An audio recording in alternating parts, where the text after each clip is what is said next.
Welcome, ladies and gentlemen, back to Marble World, and another update has come out that makes building so much easier. This is exactly the kind of update this game needed to streamline the track building process, and let me show you the difference here. I'm gonna build a track the way that I used to have to build a track, and then I'm gonna try to duplicate that same track using the new track building method. So this is just gonna be a relatively simple track here. The way that we used to build tracks is, let's say I'll attach this down here. I'm gonna go straight, I'm gonna build a track that's not too complicated because I have to be able to replicate it.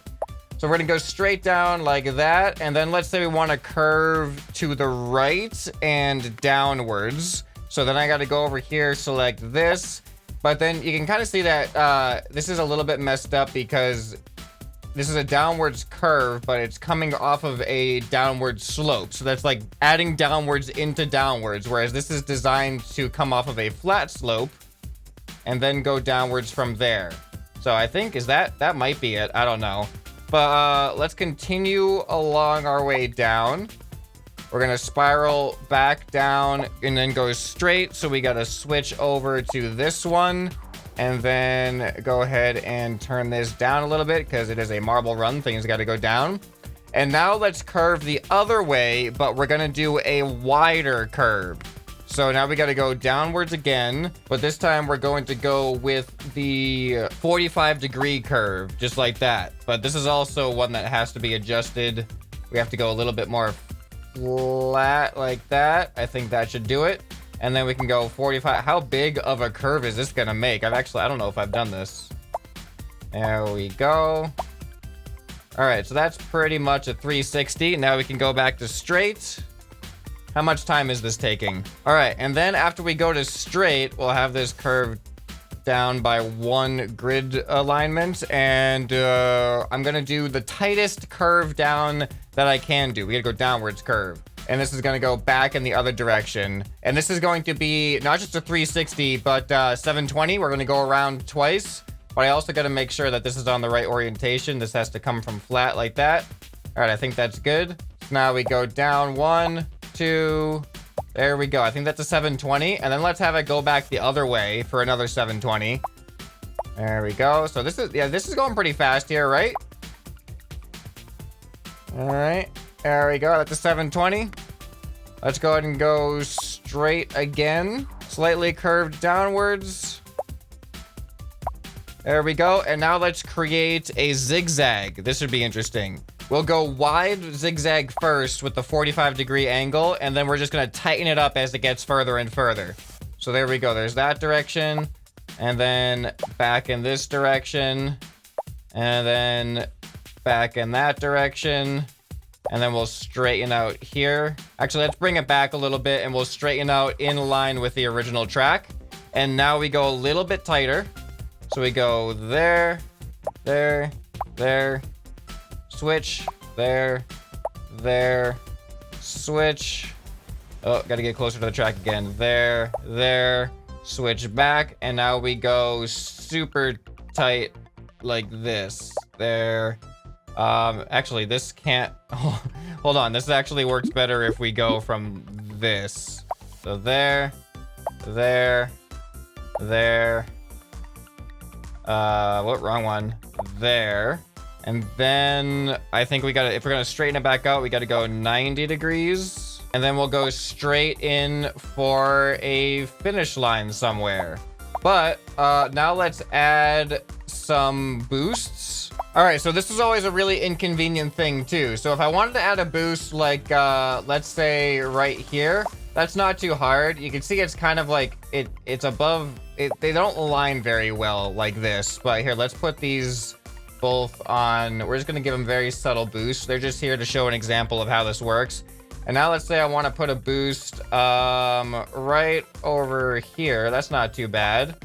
I can just use the auto rotation and aligns with the grid pretty well. But if I wanted to like line this whole thing with it, I would have to like see, that's not working very well. Like maybe like this. I don't know.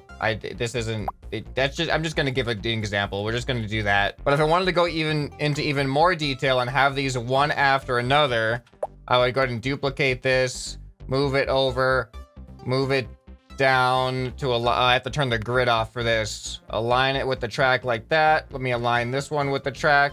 And then this one's clearly not aligned, so let's do this angle a little bit and move it that way. So I'm just giving you an example of this is how I used to build the courses if I wanted to make stuff like this. Like especially putting them on this more subtle curve. You can see it doesn't align very well for a lot of it, so I would have to make adjustments if I wanted to put one like right here. All right, well, let's run the marbles down this course and let's just see how this course feels. All right, here they go. Going down the first curve. They're already falling off because they all bunched up. Whoa, one of them actually skipped ahead. Look at that. We got green up ahead, lava green. I wonder if he's gonna be able to keep the lead. Let's see what happens. We got some pretty tight curves here.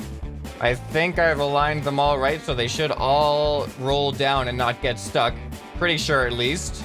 So we're going down the weird figure 8 curvy spiral. All right, lava green is still in the lead.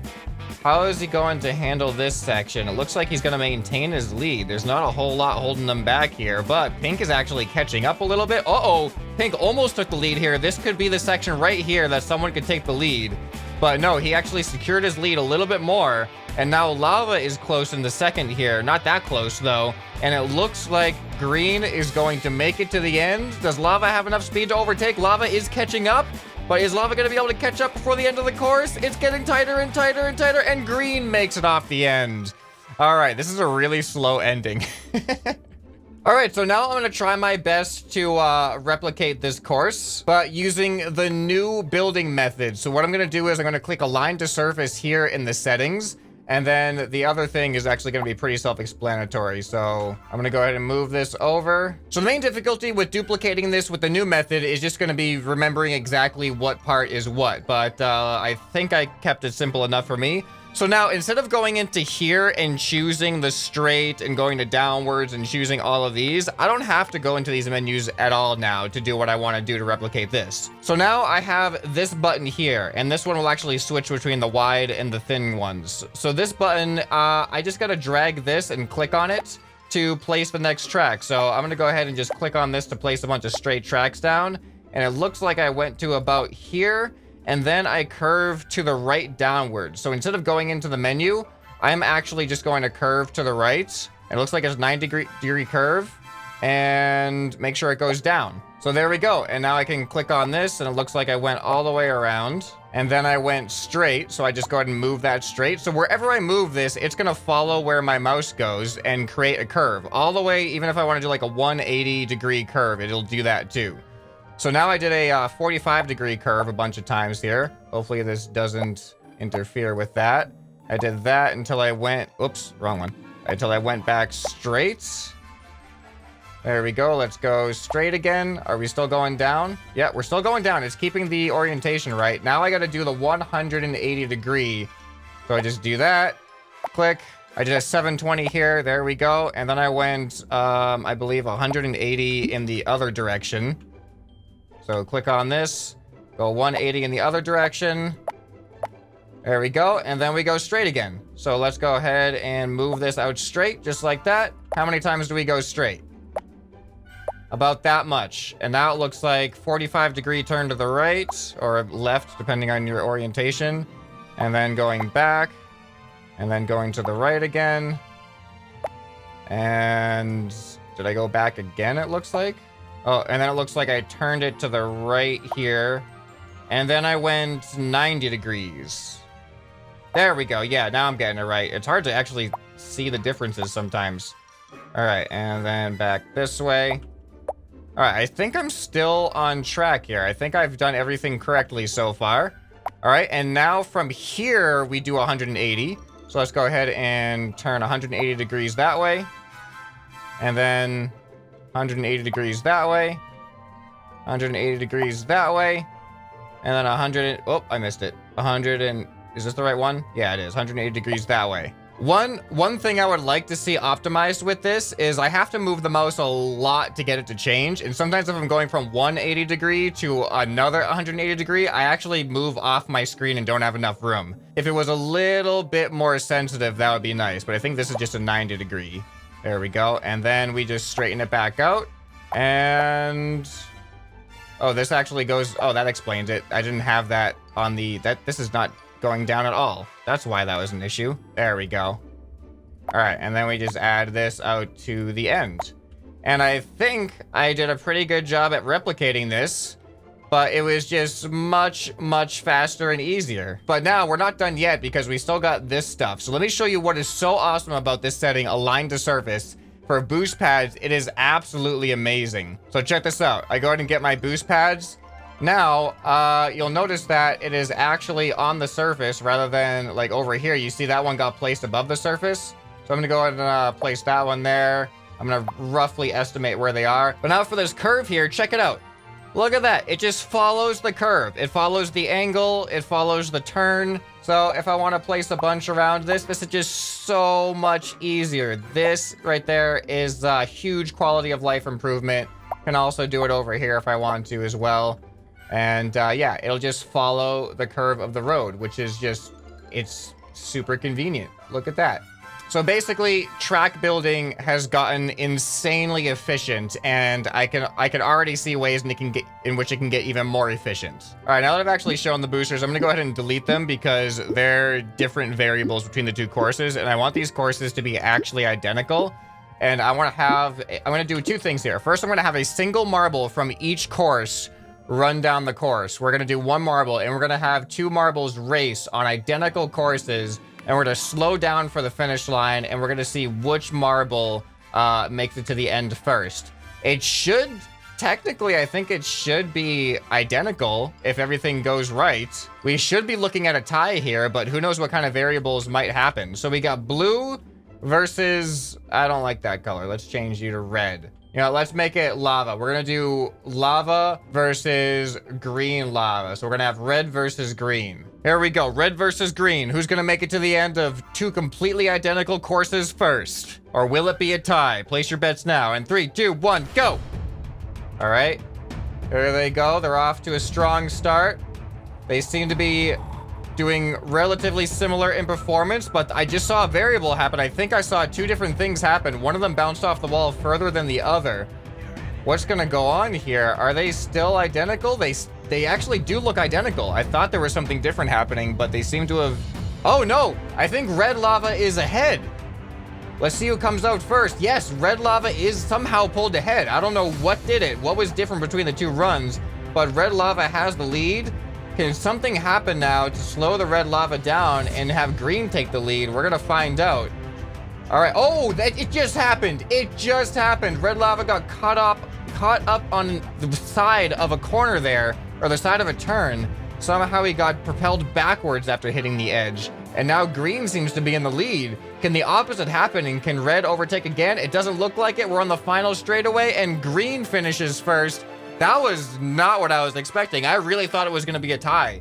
I mean, they're identical courses. I thought identical things were going to happen, so that was interesting. So now what I'm going to do is just a mass marble run. I'm going to extend these back a little bit, and we're going to spawn in, let's do 1,000 marbles per side, and we're going to see who ends up winning after 1,000 marbles per side.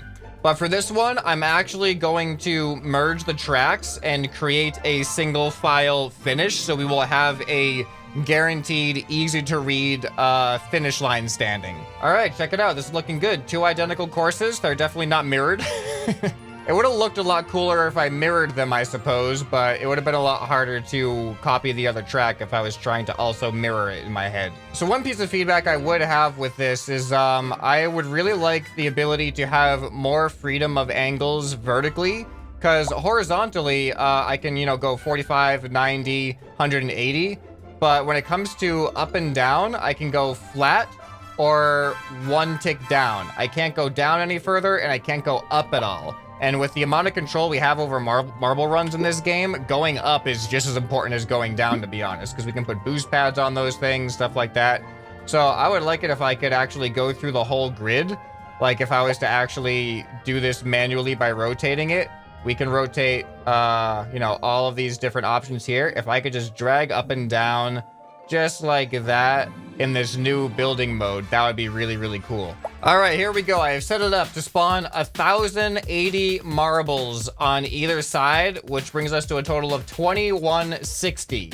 So we have a complete variety of marbles here, all kinds of colors, all kinds of trails. So place your bets now. Who do you think's gonna be in the top 3? Who do you think's gonna be the winner? So I'm gonna go with watermelon. I'm gonna say that a watermelon is going to win. So I'm gonna place my bets on this guy right here. And you know what? I'm gonna name him Watermelon. That way, if he makes it to the end and we click on him, we'll actually be able to see that it is in fact this watermelon. So let me just confirm.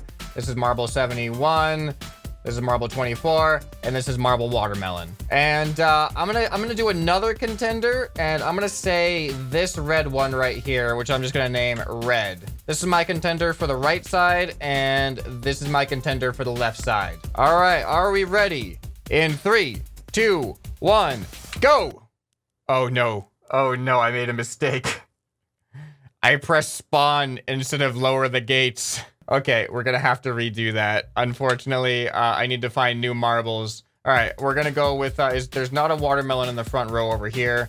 Is there one over here? Nope. All right, I'm going with this watermelon. I'm still saying it's a watermelon. Watermelon for number 1 spot. There we go. And then where's the first red one? Here we go. And then red over here. All right, I got my new contenders. Still watermelon and red. All right, now are we ready? In 3, 2, 1, go! Here they come. Right off the first stretch. Oh, we got some shortcuts, just some cheaters on the course here. Wow, that is unexpected turn of events. That is a massive lead that purple has on the left side. Oh, look at this. The pileup is causing some marbles to go way far behind, but purple has a massive lead over here. It doesn't seem like anyone has a massive lead on the right side from our orientation. I'm gonna say right and left now instead of the other way. Look at purple and blue over here. I think we got our first and second place. I don't think anything's gonna hold them up. Wow, and it looks like other than the purple and blue, I think, oh, we got some people falling off now. I think the right side's gonna come in a third, maybe. Are all the top 3 gonna be from the left side? We're gonna have to see once it gets to the end here. Here they all come. We got purple with a really, really strong lead. Very clear as day. Blue right behind, and then green and a whole bunch of other ones. I think the green came from the right side. I'm not too sure. Wow, that was unexpected. That shortcut really helped. I don't know if we should disqualify them or not. Let's see. Are we going to be able to find watermelon and red in this monstrosity? Look at the pile up. This is actually really cool. Ooh, this is really cool. This is like giving me some ideas for stuff. Like just creating some interesting visuals where you can fill things in. So let's see, where is, oh no. Imagine if one of the ones that I marked actually fell off. How am I supposed to find my marbles? Is this watermelon? Nope, that is not watermelon. Is this red? I just gotta click on every watermelon and red marble and hope that it's the right one. All right, where's water? It's not looking good. That's not our watermelon. That's not our... I wish I could search. If I could search marbles for a particular marble.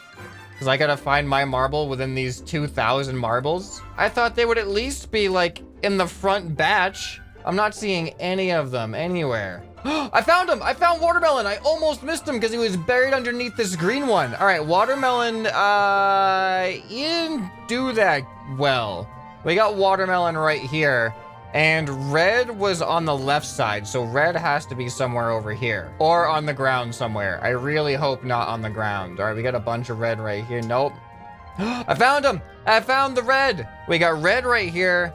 We got watermelon over here. So it looks like watermelon did beat out red, but watermelon was pretty far behind everything else. I was so determined to find these needles in the haystack for some reason. So I'm a huge fan of this update and the frequency at which these updates are coming out.